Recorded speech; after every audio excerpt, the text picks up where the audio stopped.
Okay, Assalamualaikum class.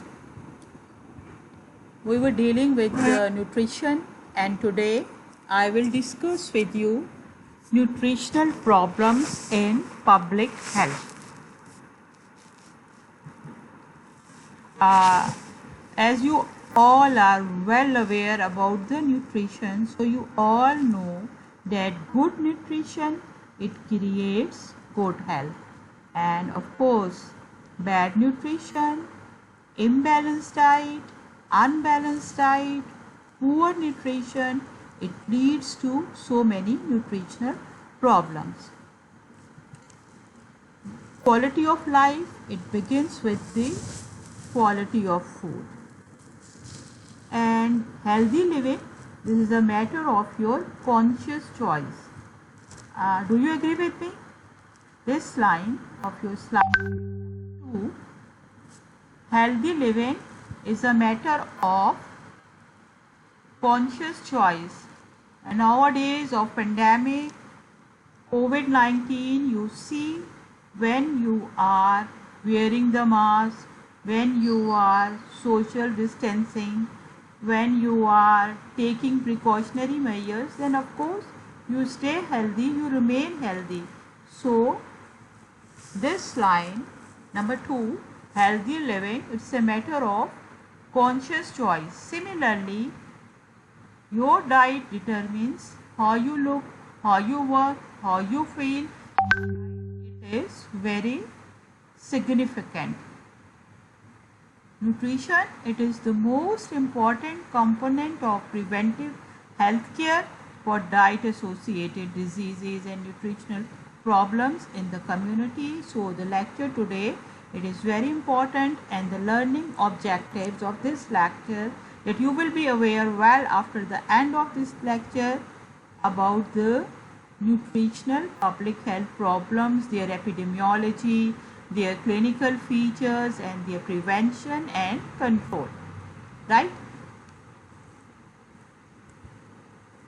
Now, what problems they arise due to poor nutrition? Nutritional problems in public health. Number 1 is the low birth weight babies. Number 2 is protein energy malnutrition. Number 3 is xerophthalmia. Number 4 is nutritional anemia. Then number 5, iodine deficiency disorders. Number 6, endemic fluorosis. And in the end, yes, so many, but we are discussing main letharism, right? So we'll talk about all these nutritional problems one by one, how they are caused, what are their manifestations, how they are diagnosed, and all of these they can be prevented. सबसे बड़ी बात ये है कि if we are taking proper diet, then of course we can prevent all these problems. So number 1 is low birth weight. Now, to whom you refer to, okay, the baby is low birth weight. Birth weight when the baby weighs less than 2500 grams, or when the baby weighs less than 2.5 kg, we label the baby neonate as low birth weight baby. Now the incidence of low birth weight babies in the developing countries like our country, Pakistan, the incidence, it is 25 to 30%. And it is mainly because of the intrauterine growth retardation. We call these babies as small for days. Small for days, that is what we expect, full term baby पैदा हुआ है, and we are expecting the normal weight, but the baby weighs less than the normal. So we call them either small for dates, or we say that This is the intrauterine growth retardation. We were talking about the developing nations like Pakistan, where the incidence is very high. It is about 25 to 30%. And if we talk about the developed nations, then the incidence is only 4%. And here the reason it is usually different from developing nations. Here it is because of the preterm deliveries. Preterm, when before the expected date of delivery, the child is born preterm, not full-term babies. Due to certain reasons, it's the preterm delivery, and because the gestational time period is not fully covered, so the baby weighs less. So low birth weight babies incidence is very high in the developing nations. South Asia के अंदर हम India, Pakistan, here the incidence is very high. And what is the reason why there are so many small for dates intrauterine growth retarded babies? What is the reason? Now the cause is, number one, it lies in the mother, of course. Mother, number one is maternal malnutrition. देखा सबसे पहले आ गया ना, low birth weight के अंदर maternal malnutrition. Number two is maternal anemia.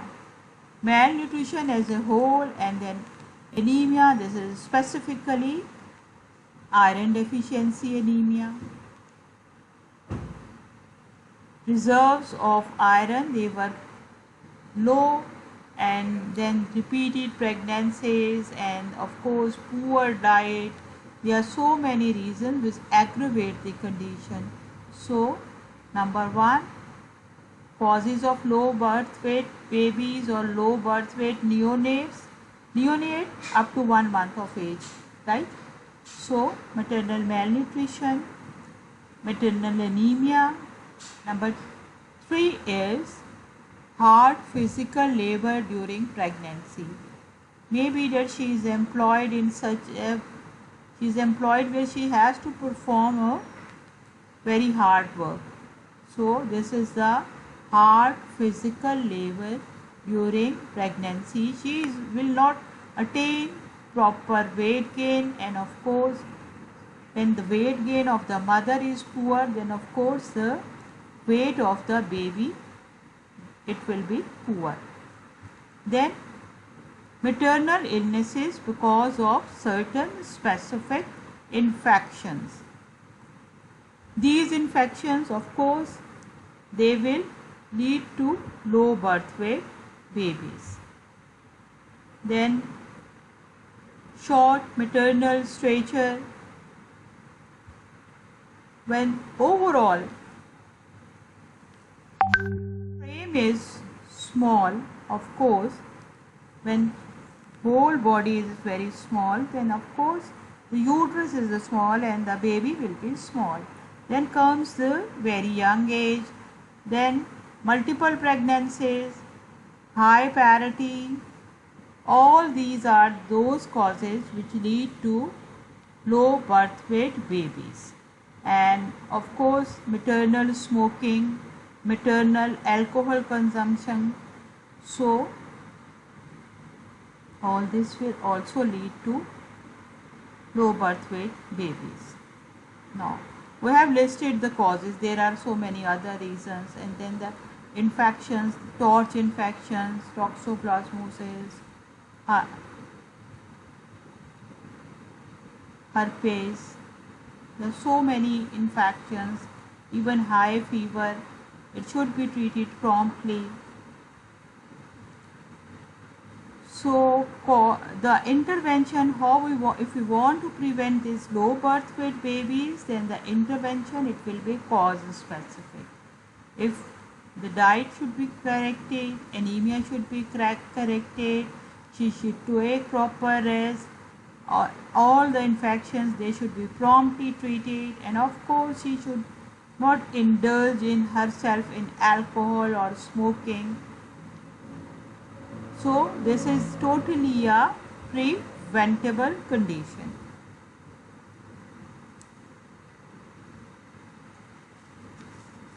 Now we come to the second nutritional problems occurring in public health, and this is protein energy malnutrition. We have discussed low birth weight babies and this protein energy malnutrition again we will see in the infants and under 5 children. Now this protein energy malnutrition, it is primarily because of the inadequate intake of food in quantity and quality. Number 1, diet is not proper, inadequate intake of food in quantity and quality. So many reasons why we have discussed it.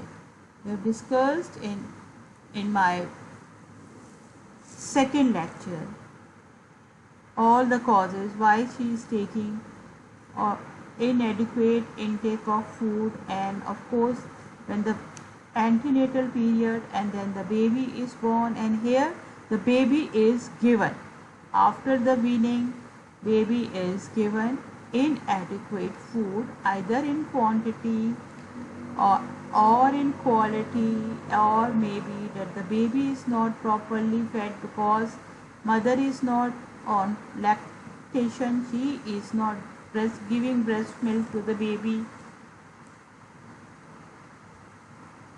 Number 1, and number 2, infections. When the diet is poor, then the body resistance is poor, then the immunity is poor, and the child can get infections very readily. On the top of all the infections comes the diarrhea. And after diarrhea, there are respiratory tract infections, then of course intestinal worms. All these conditions, they need good amount of diet so that the caloric requirements of the baby can be met, right? Now all these conditions, they are decreasing the absorption of the food as well as the utilization of the food. So on one hand we are taking inadequate diet, on the other hand absorption is not taking place, food utilization is not occurring. This further aggravates the condition of malnutrition. Now you can see this cycle here. The dietary intake, this is inadequate, so there is weight loss, and the growth, this is faltering, and of course immunity is low. Why? There is mucosal, intestinal mucosal damage, respiratory mucosal damage, and then incidence of disease, it is high. Not only the disease incidence is high, the duration of the disease will be prolonged, the severity of the disease will be prolonged. Why? Because of course immunity is low, the body is not able to fight the infection or to resist the infection, so the duration, and when the duration of the disease is prolonged, what happens? Then of course the baby becomes ill and further ill, and so what? At the end the appetite will be lost, all the nutrients will be lost because of the malabsorption, metabolism of the body, this is disturbed, and all these features again lead to reinfection. So this cycle of malnutrition, it goes on until and unless we give catch-up calories to the baby, we give proper diet to the baby. So you see how much important is the nutrition in as soon as the child comes into this world. His nutrition plays a very important role in his life.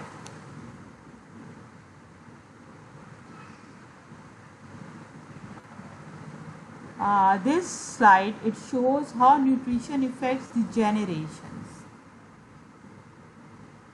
On the top, nutritional status of the woman of childbearing age. This is a woman preconceptional mother, right?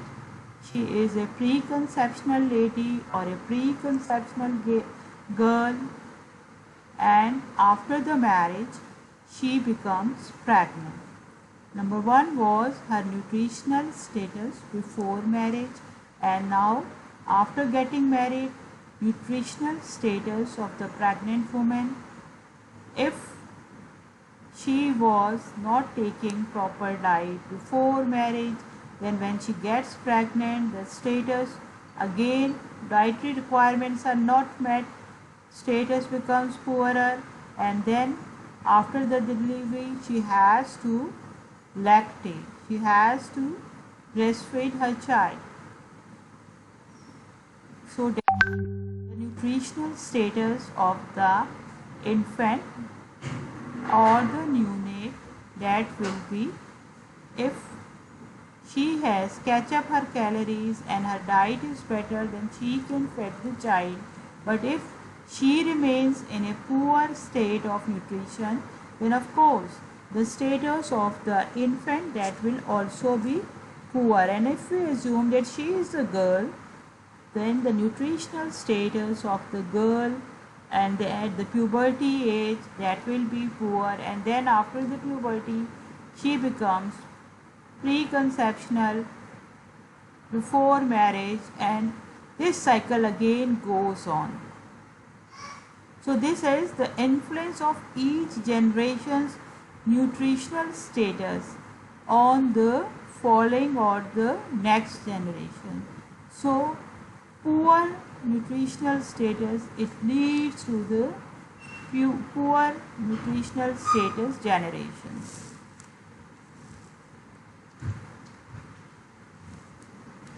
We were talking about protein, energy, malnutrition, and the first indicator of protein, energy, malnutrition, this is underweight for age. The child weighs less. What is his age? The child weighs less as compared to the reference children of his same age. Reference children of the same age, the child is weighing less. This is called as underweight, and this is the first indicator. Now you see, you are also preparing for your test, and protein, energy, malnutrition, this is very important from your test point of view, from your professional point, from your daily life, of course. How you know about the child? This is best detected by growth chart. Now the growth chart will ask the mother to bring the infant every month in his or in her nearby health facility, whether it is BHU or it is RHC. She is asked to bring the infant on monthly basis so that the child can be weighed, and we are supposed to note down that the weight should, whether it is increasing or it is decreasing or it is stable, sustained, and this is monitored by the growth chart, which will tell us about if the child's weight has gone down, then of course either from infection, what is the cause, we have to find out, and then we have to remove. Otherwise it will continue to decline. Now protein, energy, malnutrition is a spectrum of conditions which ranges from growth failure to overt marasmus or kwashiorkor. There are these two conditions, marasmus and kwashiorkor. I have discussed it earlier also and in detail also, but again I am discussing it because all this is very important from your examination point of view.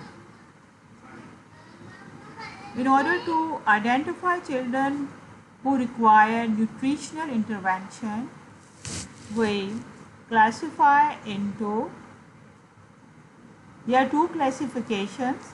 Number one is Gomez classification and number two is Waterloo's classification.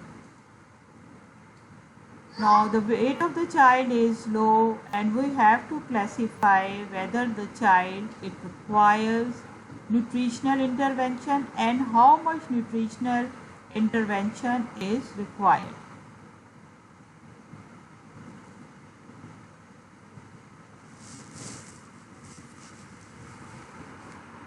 I don't know how many of you can recall about the Gomez classification which I told you in my previous lecture. However, I am again repeating it, that Gomez classification, it identifies the child on the basis of his or her weight in comparison with the normal child of same age.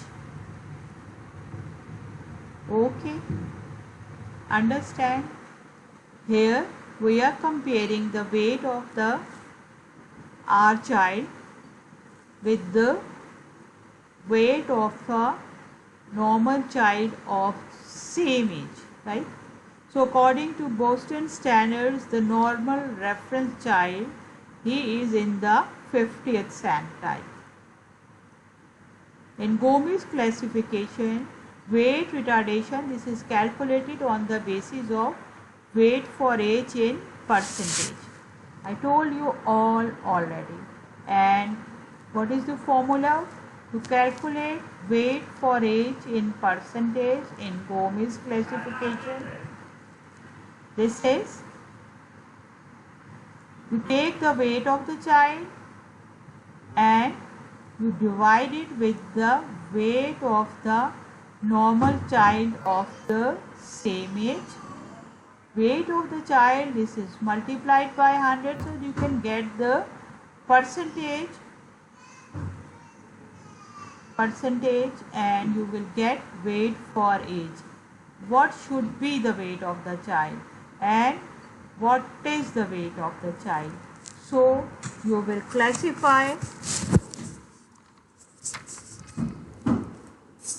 If the value comes between 90 and 110%, we call it as normal nutritional status. If the figure comes between 75 and 89%, then we call it as first degree malnutrition. And when the figure comes between 60 and 74%, we call it as second degree or moderate malnutrition. And when this percent it is less than 60%, then we call it third degree or severe malnutrition. So in this way, you first calculate the weight for age in percentage, and then this percentage is compared, and when it is under 60, then you will label it as third degree or severe malnutrition. All this is given in your PARCC and you are supposed to study from PARCC. Gomez as well as Waterloo, both are university questions. You can get SCQs, you can get MCQs or OSPI from this Waterloo और Gomez classification. ये मुझे लगता है 3 साल पहले आया था Waterloo classification के बारे में SCQ. So you should be well aware.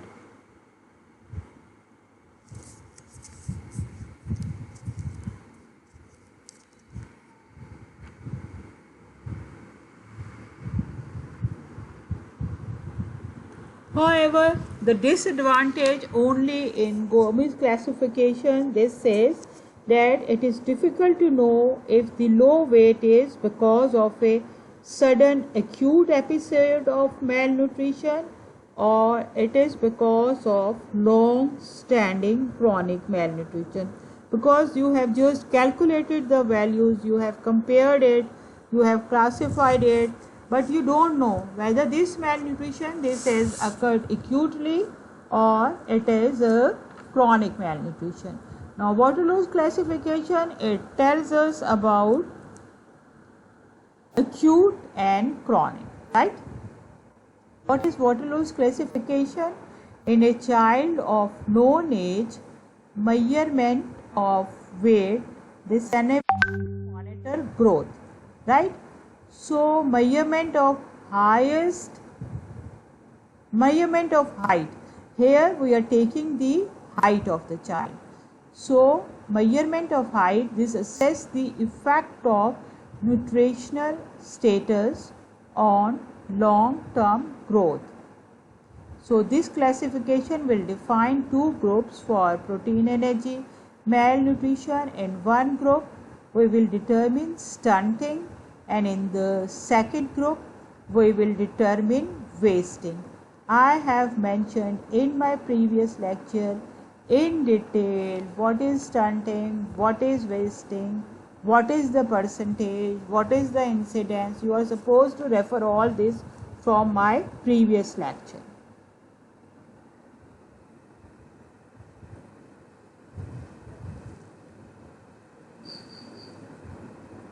So in Waterloo's classification, what is important? It is important that height of the child is very important.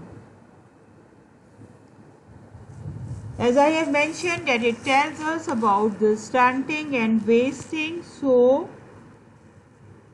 in case of stunting, malnutrition with the retarded group, in which a drop in the height per age ratio, this points to a chronic condition or stunting or shortness. We are calculating height per age ratio. Height per age ratio, this points to a chronic condition, and this is called as stunting. And the second is wasting. Here the malnutrition with a low weight for a normal height. Here the weight for height ratio is indicative of an acute condition of rapid weight loss or wasting.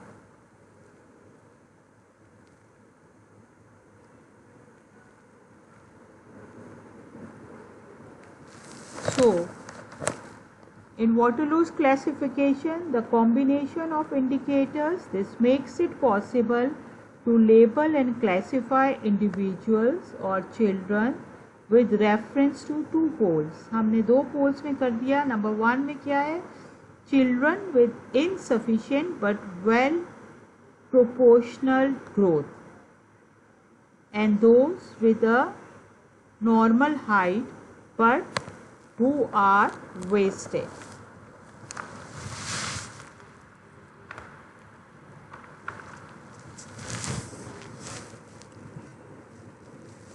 Now this is the Waterloo's classification, which tells us about the malnutrition, and here we are seeing M, it stands for mean. SD is the standard deviation. You will be very well aware after studying biostatistics, and it will be then very much easier for you to understand this, that what is mean, what is standard deviation. This is height for age in the first column, and of course then it tells us what is normal, what is wasted, what is stunted. What is wasted and stunted, we compare with the two standard deviations, whether it is bigger, more than 2 standard deviations, or mean is more or mean is less than 2 standard deviations, and we classify them accordingly. This will be much more easier when you will study biostatistics.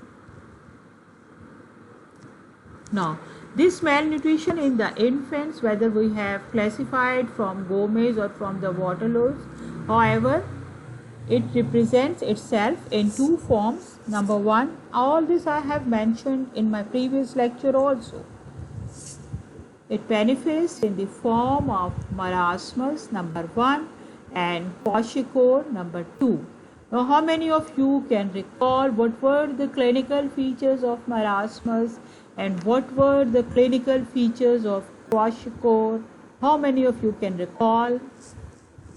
I cannot see whether the hands they are raised. I cannot see whether you are nodding your head.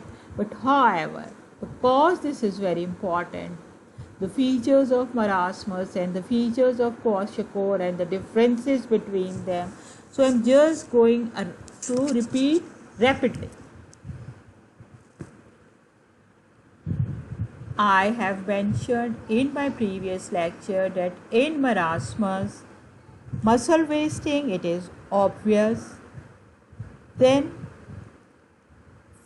fat wasting, there is severe loss of subcutaneous fat.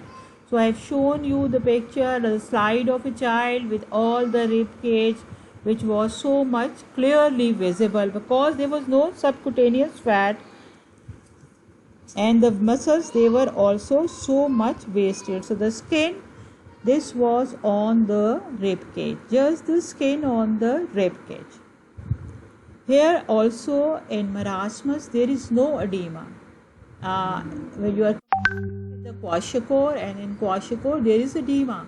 So rib cage is not as obviously visible. Of course here in kwashiorkor it's not visible at all. But in marasmus, even in our museum, if you will go, then you will see a marasmic child and the rib cage is very much obvious. Weight for height is very low, right? This is the feature of the marasmic child, that weight for height, it is very low. And if we see the child, then he will be lying silently, quietly on one side, and he is apathetic, or she is, right? He or she, whatever. Then in marasmic child, the appetite, it is good. There is usually diarrhea. History of diarrhea is also present in the past, and then of course currently diarrhea is present. But how in that hair changes and skin changes, they are none in the marasmic child. The liver is not enlarged on palpation. However, you can diagnose biochemically when you will do the blood test. Then serum albumin, it is slightly decreased,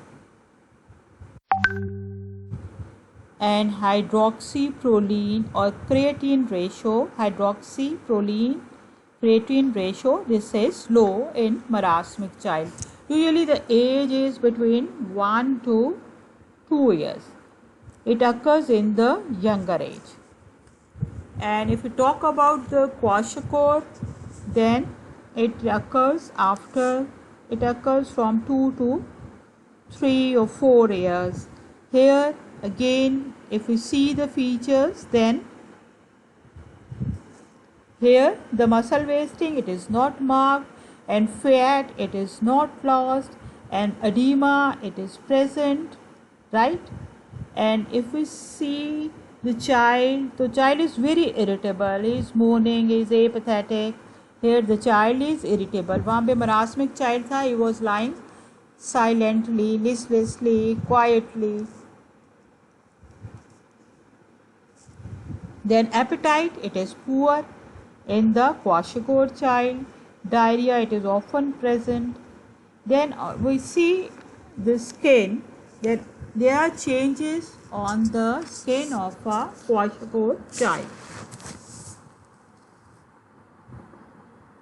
Diffuse pigmentation, which is called as flaky paint dermatosis, right? Flaky paint dermatosis. Then the hair, they are very, very sparse, they are thin, silky, and they are very easily be pulled out. So on one end there is marasmus, and on the other end of PM there is kwashiorkor. and all these conditions, they increase not only the morbidity but also the mortality of the child.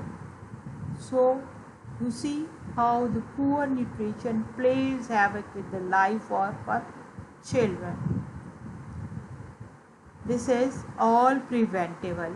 When we will discuss all those other conditions of public health importance which occur due to nutritional deficiency, then we will of course discuss how we can prevent. But of course in my previous lecture I have mentioned all those 5 levels and the preventive measures. We will repeat it again. See you next time, and then we will consider the other ones.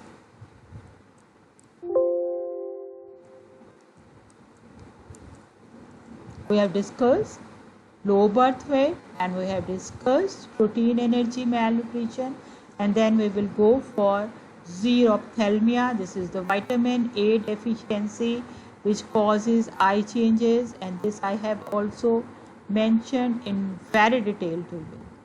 So nutritional anemia, very common condition we will discuss, and iodine deficiency, which is also then important, and it is endemic in our hilly areas, mountainous areas, and then we will go for endemic fluorosis and letharism. All these nutritional problems, they are very common in public health. We will discuss, and then we simple way to prevent them we will discuss. Okay. So I will meet you next time. Till then, Allah Hafiz. Stay safe, stay blessed, stay healthy. May Almighty Allah protect all of us from this pandemic. Okay. Allah Hafiz.